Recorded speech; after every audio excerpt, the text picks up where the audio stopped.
Good morning everyone. तो अब तक हमने जो प्रैक्टिस की वो थी हमारी चैप्टर सेकंड से रिलेटेड विच इज पॉलिनोमियल्स।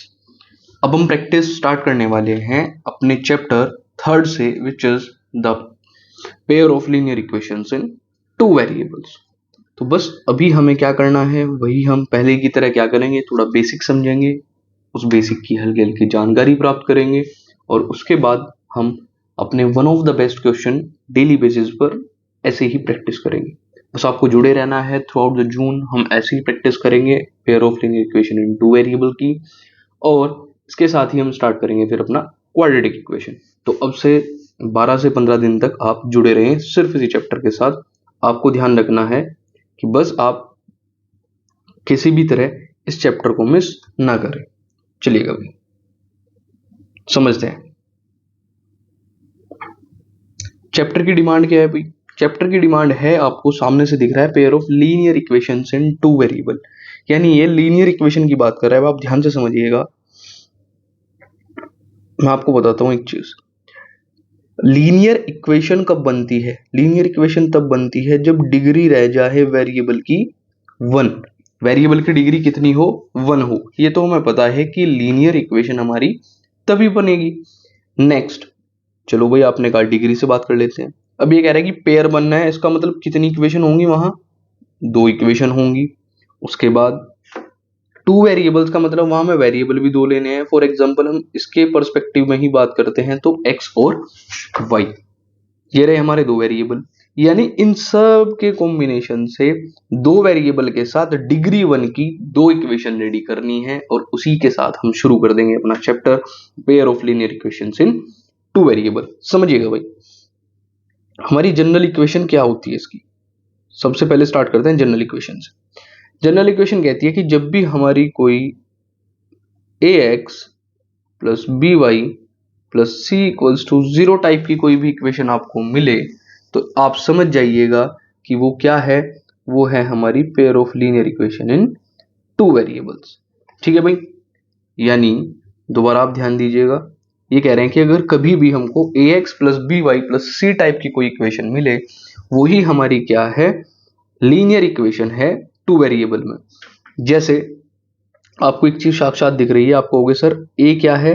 ए है यहाँ कोफिशिएंट ऑफ एक्स। ऐसे ही बी मेरा यहाँ क्या है? Coefficient of Y. और सी भैया क्या है मेरे? कांस्टेंट। यानी मैं एक चीज और भी कह सकता हूं कि ये जो मेरी चीज है ये किस किस से मिलके बनी है? कोफिशिएंट से, वेरिएबल से और कांस्टेंट से। तो बस आपको इन्हीं बेसिक चीजों का ध्यान रखते हुए अब इस चैप्टर की शुरुआत आगे करनी है। आज की वीडियो में हम सिर्फ बेसिक समझेंगे इसका, और कल से हम अपने क्वेश्चन से स्टार्ट करने वाले हैं। चलिए भाई, अब अगर मेन बात की जाए, ये कह रहा है कि सर इसने तो हमसे डील की है the pair of linear equation into variable. तो हमेशा एक चीज याद रखना भाई, ये जो इक्वेशन है इसे ही हम बोलते हैं इक्वेशन ऑफ लाइन। यही क्या कहलाती है? इक्वेशन ऑफ लाइन, या फिर हम इसे कभी कभी सिंपल इक्वेशन भी कह देते हैं। सिंपल इक्वेशन भी हम इसे ही बोल देते हैं। चलिएगा और देख लेते हैं भाई इसमें क्या हो सकता है। अब अगर ध्यान से एक चीज ऑब्जर्व की जाए तो आप कहोगे सर यहाँ 2 इक्वेशन बनानी है। तो फॉर एग्जांपल अब अगर ये बात कर रहा है कि लाइन की इक्वेशन है, तो मैं मान लेता हूं कि मेरी लाइन 1 की कोई इक्वेशन नहीं होगी a1x plus b1y plus c1 equals to 0 कह सकता हूं भाई। नेक्स्ट, अब यहां से अगर मैं बात करूं तो जो मेरी नेक्स्ट इक्वेशन यहां से होने वाली है उसे समझिएगा भाई। ऐसे ही आप कहोगे सर ऐसे ही कोई लाइन 2 की इक्वेशन नहीं होगी a2x plus b2y plus c2 equals to 0। यानी मेरे पास ये रही मेरी 2 इक्वेशंस। अब हमें इसमें डील क्या करना है हम समझते हैं सबसे पहले बेसिक पार्ट से। इसमें ग्राफिकल मेथड भी आता है, ग्राफिकल मेथड भी समझेंगे, पर पहले आप बेसिक्स मेथड पे आइए। ये कहता है कि ये जो 2 लाइंस है ये हमारे पास सिर्फ 3 टाइप के बिहेवियर शो करती है। ये जो 2 लाइंस हैं ये हमारे साथ सिर्फ 3 टाइप के ही बिहेवियर शो करती हैं। वो बिहेवियर हैं कैसे कैसे आप समझिएगा भाई। लाइन हमारे पास सिर्फ तीन ही तरीके से निकल सकती है। कैसे? क्या तो वो लाइन एक दूसरे को इंटरसेक्ट करके जाएंगी, आप समझिएगा भाई, क्या तो वो लाइन एक दूसरे को इंटरसेक्ट करके जाएंगी कुछ इस तरीके से किसी एक पॉइंट पर, या वो लाइन एक दूसरे के पैरेलल निकल जाएंगी कुछ इस तरीके से, या फिर वो लाइन एक दूसरे को कोइंसाइड करेंगी, यानी एक लाइन के ऊपर दूसरी लाइन, दूसरी लाइन के ऊपर तीसरी लाइन, कुछ इस तरीके से लाइन एक दूसरे के ऊपर कोइंसाइड करती चली जाएंगी, यानी एक दूसरे के ऊपर ओवरलैप हो जाएंगी। कहने का मतलब क्या है, एक बार फिर समझते हैं। ये कह रहा है कि ये लाइंस तीन टाइप के बिहेवियर शो करेंगी। कौन कौन से बिहेवियर है पढ़ लेते हैं। नंबर वन पर है हमारा इंटरसेक्टिंग लाइंस। अब ये जो इंटरसेक्टिंग लाइंस हैं ये होंगी कब, यानी आपने कहा, आप कहोगे कि सर आपने हमें बताया कि इंटरसेक्टिंग लाइंस का मतलब है ये कि दो लाइन एक दूसरे को किसी पॉइंट पर इंटरसेक्ट करके जा रही हैं किसी एक पॉइंट पर, ये है वो पॉइंट। तो हमें कैसे पता लगेगा इन लाइंस की मदद से कि ये जो लाइंस की इक्वेशन है ये इंटरसेक्टिंग है या नहीं? बहुत इजी है, आपको इनके कोफिशिएंट्स का रेशो देखना है। कैसे? ध्यान से देखिएगा। अगर a1 अपॉन a2 और b1 अपॉन b2 का रेशो इक्वल नहीं आता है, अगर a1 अपॉन a2 और b1 अपॉन b2 का रेशो इक्वल नहीं आएगा तो आप समझ जाइएगा कि ये क्या कह रहा है, ये कह रहा है कि आपकी जो लाइंस हैं वो इंटरसेक्टिंग है। और हमेशा याद रखना, आपको एक चीज और भी पता है, जो इंटरसेक्टिंग लाइंस है वो एक दूसरे को एक पॉइंट पर ही इंटरसेक्ट करके निकलती है, सिर्फ एक पॉइंट पर। और आपने पढ़ा है, यानी जब वो दो लाइंस किसी एक पॉइंट पर इंटरसेक्ट करके जा रही हैं तो वो कैसा सॉल्यूशन देंगी, वो यूनिक सॉल्यूशन देंगी। कैसा सॉल्यूशन? Unique solution. कैसा सॉल्यूशन?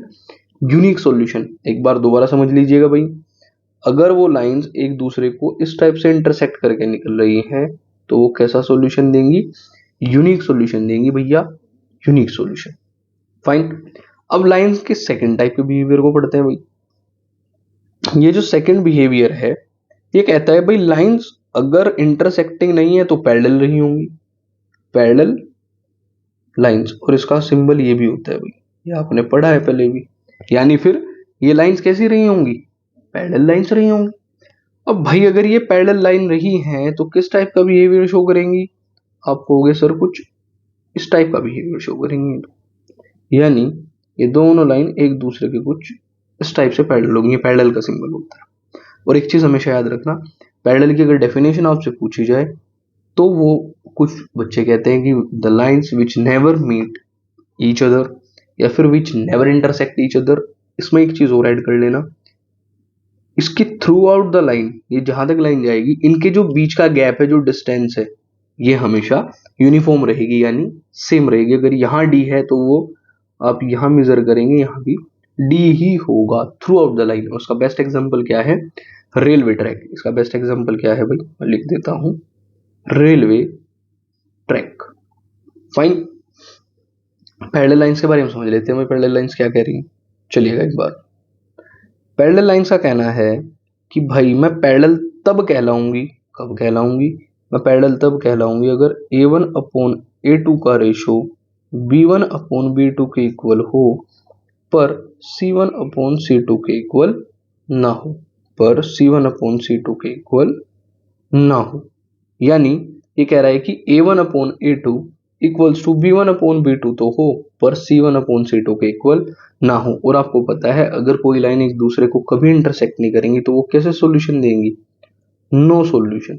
वो कैसा भी सॉल्यूशन नहीं देंगी, वो कैसा भी सॉल्यूशन नहीं देंगी। तो बस आपको ये वाला पॉइंट भी याद रखना। सॉरी भाई। ठीक है, तो हमने दो चीजें पढ़ी इसके साथ साथ, नेक्स्ट की तरफ दौड़ते हैं भाई। अब आप कहोगे सर लास्ट टाइप की लाइन बची विच इज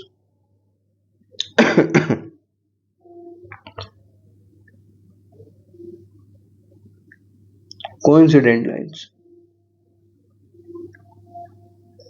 कोइंसिडेंट का मतलब जो एक दूसरे को कोइंसाइड करती है, जो एक दूसरे को कोइंसाइड करती है, यानी एक लाइन के ऊपर दूसरी लाइन। कैसे भाई? ध्यान से समझिएगा। इसका कहने का मतलब है ये जो एक लाइन है, अगर इसी के ऊपर मैं एक दूसरी लाइन फॉर्म कर दूं, कुछ इस तरीके से, दिख रहा है भाई, लाइन के ऊपर लाइन जा रही है, यही टाइप की लाइन होती है मेरी कोइंसाइड लाइंस। और ये बनेंगी कब? ये बनेंगी तब जब इसके अंदर जो a1 अपॉन a2 है, b1 अपॉन b2 है और c1 अपॉन c2 है, इन सब का रेशो कैसा आ जाए? इन सब का रेशो सेम आ जाए। जब इन सब का रेशो सेम हो जाएगा तब ये कौन सी लाइन कहलाएंगी? Coincident lines. और आपको पता है अगर लाइन इस तरीके से हर जगह हर जगह हर जगह एक दूसरे के ऊपर ही है भाई, तो इसके कितने सॉल्यूशन हो जाएंगे? आप उस टाइम पर कहोगे सर इसके इनफाइनाइटली मैनी सॉल्यूशंस हो जाएंगे, इनफाइनाइटली मैनी सॉल्यूशंस हो जाएंगे। एक सेकंड भाई, infinitely many solution, infinitely many solution. I hope आपको ये बेसिक चीजें समझ आई होंगी कि किस टाइप से मैं कह रहा हूँ कि इनफाइनाइटली मैनी सॉल्यूशन होंगे। आई बात समझ भाई? अब बेसिक चीज आपने इसकी समझ ली, जहां से हमारे लगभग 1 नंबर के क्वेश्चन रेडी होते हैं। आपको क्वेश्चन कुछ इस टाइप से देगा कि भाई अगर 2 लाइंस हैं और उनका यूनिक सॉल्यूशन है, तो वो किसी मिसिंग वेरिएबल की वैल्यू आपसे पूछ लेगा। आप बड़े आराम से उन चीजों को रेशियो के थ्रू बता सकते हैं। अब नेक्स्ट इसमें बनती हैं वर्ड प्रॉब्लम्स, जो कि हम टाइम के साथ करने वाले हैं। अलग अलग लेवल की वर्ड प्रॉब्लम्स बनती हैं। उससे नेक्स्ट चलते हैं। उससे नेक्स्ट क्या आता है भैया? एक ग्राफिकल मेथड है इसमें भाई। ग्राफिकल मेथड वो अक्सर पूछता तो नहीं है, पर फिर भी हमें उस चीज के बारे में पता होना चाहिए। देखिएगा भाई हम पढ़ने वाले हैं क्या? Graphical method. ग्राफिकल मेथड समझते हैं ग्राफिकल मेथड है क्या। देखो भाई, अगर आपके पास फॉर एग्जांपल कोई भी एक इक्वेशन है, मैं एक एग्जांपल ले रहा हूं। For example this is 3x plus 4y equals to 12। Fine. अब आप एक चीज समझिएगा भाई, आपको पता है कि 9th क्लास में आपने कार्टेशियन प्लेन पढ़ा है कोऑर्डिनेट्स में, कोऑर्डिनेट ज्योमेट्री में। तो आपको पता है कि मुझे अगर एक लाइन को डिफाइन करना है कोऑर्डिनेट्स के थ्रू, तो मुझे मिनिमम 2 कोऑर्डिनेट्स चाहिए ही चाहिए भाई। अगर मुझे 2 कोऑर्डिनेट्स मिल जाए तो मैं लाइन को आराम से ग्राफ के ऊपर प्लॉट कर सकता हूँ। फाइन। यानी अब वो 2 हमें निकालने कैसे हैं, वो मेथड आपको समझना है भाई। ध्यान से देखिएगा। हम क्या करते हैं, एक बॉक्स फॉर्म करते हैं भाई इसके लिए। फाइन। और इस बॉक्स में मैं पार्टीशन कर रहा हूं 3 पार्टीशन। किस लिए करें? ध्यान से समझिएगा भाई। यहां से हम क्या करते हैं, मुझे 2 कोऑर्डिनेट्स चाहिए ना, तो मैंने एक्स वाई ऐसे लिखा। ये सबसे सिंपल मेथड है भाई, ये सबसे ही सिंपल मेथड है। हमें एक्स और वाई के कोऑर्डिनेट्स चाहिए होंगे, तो हमने क्या करा, यहाँ एक्स लिखा और यहाँ वाई। फाइन। तो हम एक काम करते हैं, एक बार मैं एक्स को 0 रखता हूं। अगर मैं यहां से x को 0 रखूंगा तो y की वैल्यू कितनी हो रही है भाई? ये वाला पोर्शन मेरा क्या हुआ, पूरा 0। तो यहां से y मेरा रह जाएगा 4 से 3 बार जाएगा, तो 4 3 जा 12। यहां तक कोई दिक्कत नहीं होनी चाहिए। ऐसे ही आपने एक बार y को 0 रखा, आप कुछ भी रख सकते हैं भाई। 0 से मैं कह रहा हूं आपको सबसे सिंपल कोऑर्डिनेट्स मिलेंगे जिनसे आप बहुत जल्दी लाइन प्लॉट करें। अब अगर आपने y को 0 रखा तो आप कहोगे सर ये x की वैल्यू 4 आ रही है इसे डिवाइड करके। तो बस हमें यही चीज का ध्यान रखना था। अब हमें क्या करना है, लाइन की इक्वेशन रेडी करनी है। हमने उसके लिए क्या करा, एक कार्टेशियन प्लेन रेडी करा। ये रहा भाई हमारा कार्टेशियन प्लेन।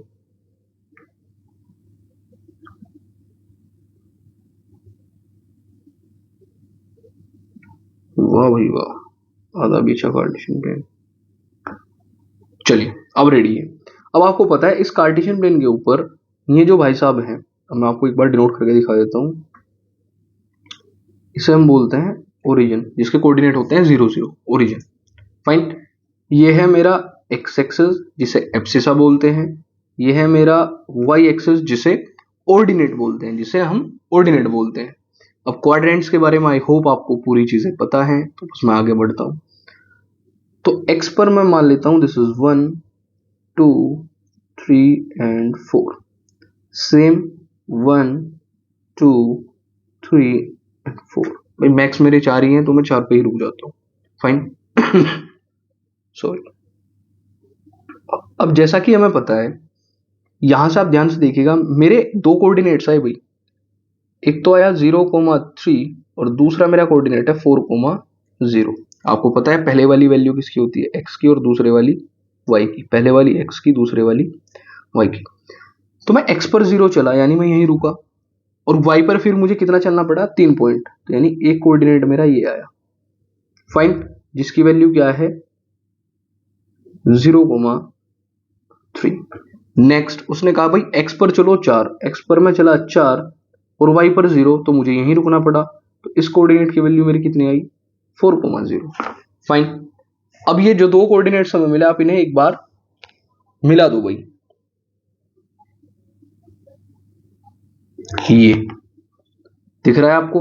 अब ये जो हमारी लाइन रेडी हुई ये इन दोनों कोऑर्डिनेट से पास हो रही है, और इसी लाइन की इक्वेशन है क्या, इसी लाइन की इक्वेशन में लिख सकता हूं 3x plus 4y equals to 12।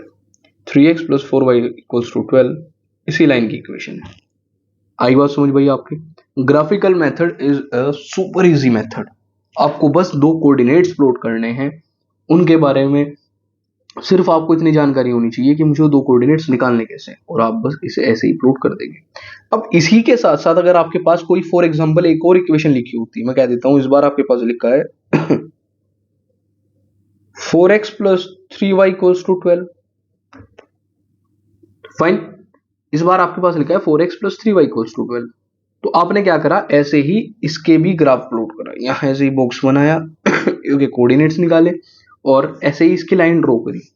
जब आप इसकी भी लाइन ड्रॉ करेंगे तो पक्की बात है अगर इनके रेशियोज इक्वल नहीं है और बिल्कुल भी नहीं है तो ये कहीं ना कहीं एक दूसरे को मीट करेंगे। फॉर एग्जांपल इस पॉइंट पे करा, मैं समझाने के लिए कह रहा हूं, तो जहां ये मीट करते हैं उस पॉइंट को हम बोलते हैं point of intersection, point of intersection, उसे ही हम पॉइंट को क्या बोलते हैं, पॉइंट ऑफ इंटरसेक्शन। तो बस हमें इन बेसिक बेसिक चीजों का ध्यान रखना है, और इसी के साथ आज हम अपने इस चैप्टर को यहीं विराम देते हैं। इसमें इससे ज्यादा समझने वाली बात कुछ नहीं है। कल से हम अपने बेसिक क्वेश्चन स्टार्ट करने वाले हैं। मिलते हैं कल नेक्स्ट वीडियो में, तब तक के लिए थैंक यू सो मच।